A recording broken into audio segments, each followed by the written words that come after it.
Health care ராஜா பெருமையுடன் வழங்கும் திருநெல்வேலி தலபுராண கதைகள்.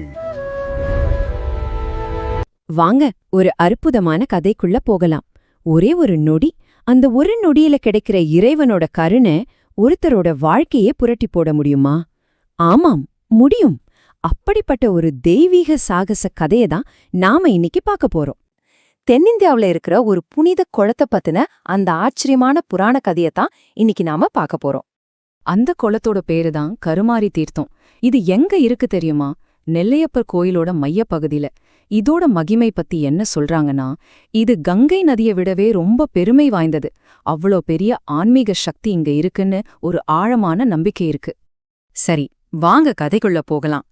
இந்த கதை நாம நினைக்கிற மாதிரி பெரிய பெரிய தெய்வங்க கிட்ட இருந்தோ ராஜாக்கள் கிட்ட இருந்தோல ஆரம்பிக்கல. ரொம்ப சிம்பிளா திருநெல்வேலியோட பழமையான மூங்கில் காடு வழியா போற ஒரு பயணத்துல இருந்துதான் இது ஆரம்பிக்குது. அப்படி போயிட்டு இருக்கும்போது ஒரு வியாபாரியும் அவரோட துணைவியாரும் ரொம்ப களைச்சு போன ஒரு வயசான பிராமணரை பாக்குறாங்க.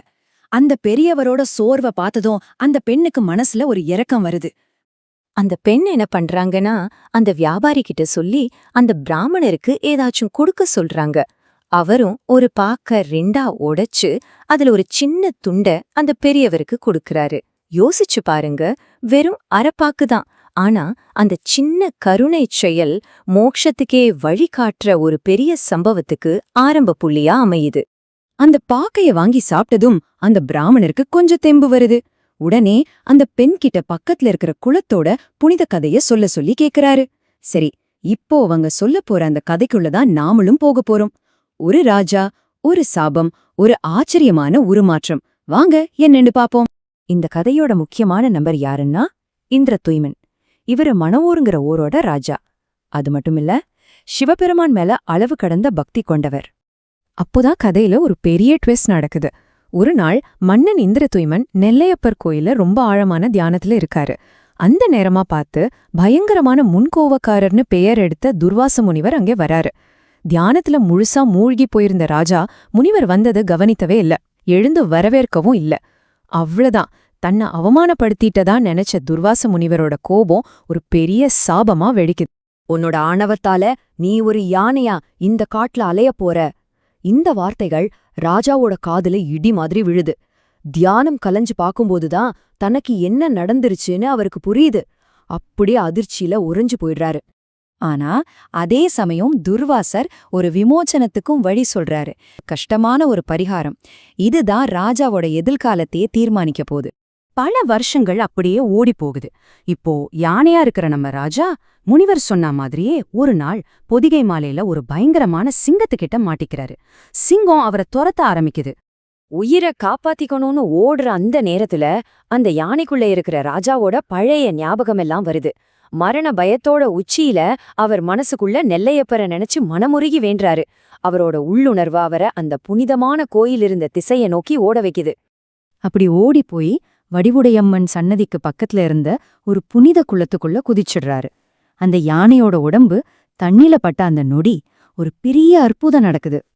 சரி, இப்போ உங்களுக்கு ஒரு கேள்வி வரலாம். இந்த குளத்துக்கு எப்படி அந்த பேர் வந்துச்சு? அந்த உருமாற்றத்துக்கும் குளத்தோட பேருக்கும் என்ன சம்பந்தம்? அதுக்கு ஒரு சூப்பரான விளக்கம் இருக்கு, வாங்க பார்க்கலாம். முதல்ல கரி அப்படிங்கிற வார்த்தையை எடுத்துக்கலாம். தமிழ்ல கரினா யானை, அதாவது நம்ம சாபம் வாங்கின ராஜாவோட யானை உருவம். அடுத்தது மாரி அப்படிங்கிற வார்த்தை. இதுக்கு அர்த்தம் என்னன்னா உருமாறியது, ஒரு மாற்றம் நடந்ததுன்னு பொருள். இப்போ இந்த ரெண்டு வார்த்தையும் ஒன்னா சேருங்க. கரி பிளஸ் மாரி இஸ் ஈக்வல் டு கருமாரி, அதாவது யானையின் உருவம் மாறிய இடம். அதனாலதான் அந்த குளத்துக்கு கருமாரி தீர்த்தம்னு பேர் வந்துச்சு. சரி, ராஜாவோட கதை ஒரு வழியா முடிவுக்கு வந்துருச்சு. ஆனா நம்ம கதை இன்னும் முடியல. உங்களுக்கு ஞாபகம் இருக்கா? மூங்கில் காட்டுல ஒரு வயசான பிராமணர் இந்த கதையெல்லாம் கேட்டுக்கிட்டு இருந்தாரு. இப்போ அவருக்கு என்னாச்சுன்னு பாப்போம். பல வருஷங்களுக்கு அப்புறம் அந்த பிராமணர் திருநெல்வேலியில இறந்து போறாரு.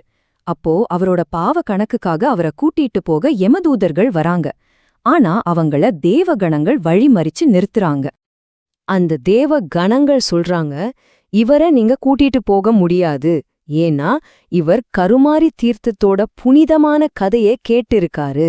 அதனால இவரோட பாவங்கள் எல்லாமே அழிஞ்சிடுச்சுன்னு. பாத்தீங்களா, அந்த புனிதமான கதையை கேட்ட ஒரே ஒரு புண்ணியத்துக்காக அவருக்கு மோட்சம் கிடைக்குது. இங்கதான் நாம ஒரு ஆழமான விஷயத்தை புரிஞ்சுக்கணும். ஒரு பக்கம் ராஜா இந்திரதூயமன் அவரு பெரிய பெரிய சோதனைகளெல்லாம் தாண்டி ஒரு உருமாற்றத்துக்கு அப்புறம் தான் மோட்சம் அடைஞ்சார். ஆனா இன்னொரு பக்கம் அந்த பிராமணர், அவர் அந்த புனித கதையை ரொம்ப பக்தியோட கேட்டதுனாலேயே எந்த போராட்டமும் இல்லாம அமைதியா மோட்சத்தை அடைஞ்சிட்டார். அப்போ இந்த ஒரு அற்புதமான கதையிலிருந்து நாம என்ன தெரிஞ்சுக்கலாம்? ஒரு சின்ன கருணை செயல் கூட பெரிய பலனை கொடுக்கும். ஒரு கதையை கேட்கறதுக்கு கூட இவ்ளோ சக்தி இருக்கு. மோக்ஷங்கிறது எல்லாருக்குமே பொதுவானது. தெய்வீக அருள் நமக்கு எப்ப வேணும்னாலும் கிடைக்கலாம். இது எல்லாத்தையும் தான் இந்த கதை நமக்கு சொல்லுது. கடைசியா இந்த கதை நம்ம மனசுல ஒரு முக்கியமான கேள்வியை விட்டுட்டு போகுது. நம்ம வாழ்க்கையை மாத்துற அளவுக்கு சக்தி வாய்ந்த கதைகள் எதெல்லாம் இருக்கு? நம்ம எந்த மாதிரியான கதைகளை கேட்க தேர்ந்தெடுக்கிறோம்? மத்தவங்களுக்கு எந்த மாதிரியான கதைகளை சொல்றோம்? இத பத்தி கொஞ்சம் யோசிச்சு பாருங்க. ஹெல்த் கேர் ராஜா பெருமையுடன் வழங்கும் திருநெல்வேலி தலபுராண கதைகள்.